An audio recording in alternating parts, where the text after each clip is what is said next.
तर उद्धव ठाकरे हे चैत्यभूमीवर आलेले आहेत आणि त्यांनी बाबासाहेबांना अभिवादन केलेलं आहे। आज बाबासाहेबांचा महापरिनिर्वाण दिन आणि या निमित्तानं देशभरामधून अनुयायी हे चैत्यभूमीवर येत असतात। बाबासाहेबांना अभिवादन केलं जात असतं आणि आता उद्धव ठाकरे, आदित्य ठाकरे आणि इतरही शिवसेना उद्धव बाळासाहेब ठाकरे पक्षाचे नेते मंडळी या ठिकाणी बाबासाहेबांना अभिवादन करण्यासाठी आलेले आहेत।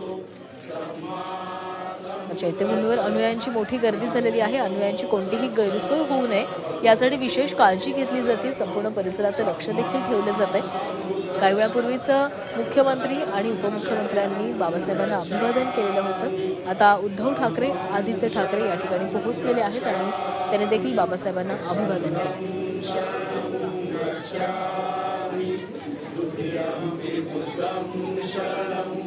डॉक्टर बाबासाहेब आंबेडकर यांचा 69वा महापरिनिर्वाण दिन आणि या निमित्तानं दरवर्षीच चैत्यभूमीवर हजारो लाखोंच्या संख्येनं अनुयायी येत असतात, भेट देत असतात, बाबासाहेबांना अभिवादन केले जात असतं। यंदा देखील मोठ्या संख्येनं अनुयायी हे मुंबईमध्ये आलेले आहेत आणि या सगळ्यांचीच सोय व्हावी, चांगली सोय व्हावी यासाठी विशेष काळजी देखील घेतली जाते। शिवसेना उद्धव बाळासाहेब ठाकरे पक्षाचे इतरही नेते आपल्याला या दरम्यान पाहायला मिळतात।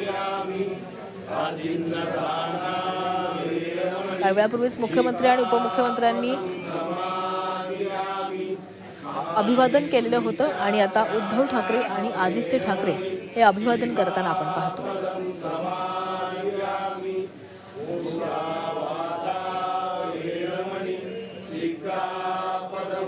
राज्यपालांनी देखील बाबासाहेबांना अभिवादन केलेलं आहे। आता उद्धव ठाकरे, आदित्य ठाकरेंसह चैत्यभूमीवर आलेले आहेत आणि बाबासाहेबांना अभिवादन केलं जातं।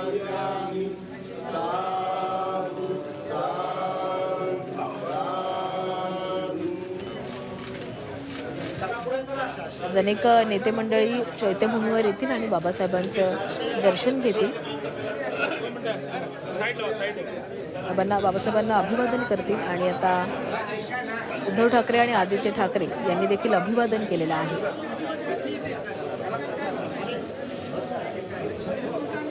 देशभरामधून हजारो भीम अनुयायी हे मुंबईमध्ये येत असतात आणि या सगळ्यांचीच नीट योग्य पद्धतीनं सोय व्हावी यासाठी मुंबई महानगरपालिका देखील विशेष काळजी घेत असते।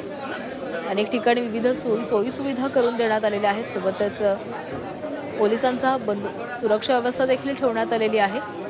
अनेक राजकीय नेते आता चैत्यभूमीवर येतील आणि ते अभिवादन करतील। काही वेळापूर्वीच मुख्यमंत्री, उपमुख्यमंत्री देखील अभिवादन करण्यासाठी आलेले होते आणि आता उद्धव ठाकरे यांनी आदित्य ठाकरेंसह बाबासाहेबांना अभिवादन केले।